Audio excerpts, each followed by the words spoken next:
The mural that painted Karen into a corner. I was halfway through painting a colorful mural on the side of my garage. Sunflowers, butterflies, a cheerful little bluebird, when I heard the familiar click of a phone camera. There she was, Karen, HOA president, defender of boring beige, wielder of the almighty clipboard. "That's graffiti," she barked, snapping more photos like she was on a crime scene investigation show. "You can't paint walls without approval." I put my brush down. "It's a mural, on my own garage. Brightens up the place." She scowled. "I'll report this to the HOA board. You're violating Rule 6A, unauthorized external alterations." I just smiled. "You sure about that?" "Absolutely," she snapped, and stomped away like she'd just caught me spray painting curse words instead of butterflies. What Karen didn't know? The mural was officially sponsored by the Brighten the Block Beautification Initiative, a small grant program created to support community art. And guess who had signed off on that program during last year's HOA elections? Yup, Karen herself.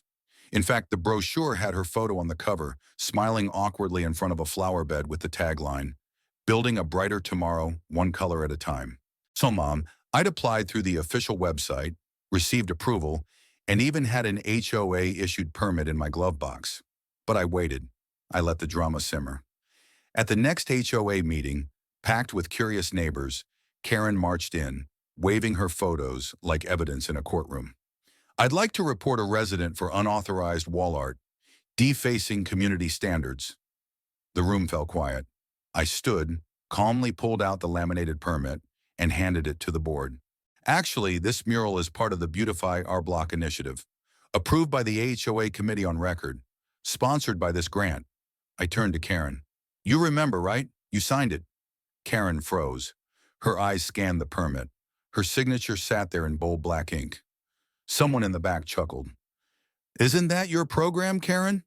Another added, "Honestly, it looks amazing. My kid wants a mural now."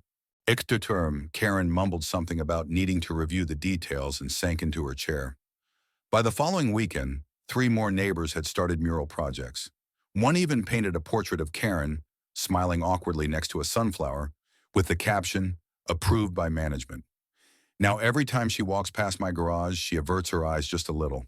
Turns out art really does speak louder than Karen.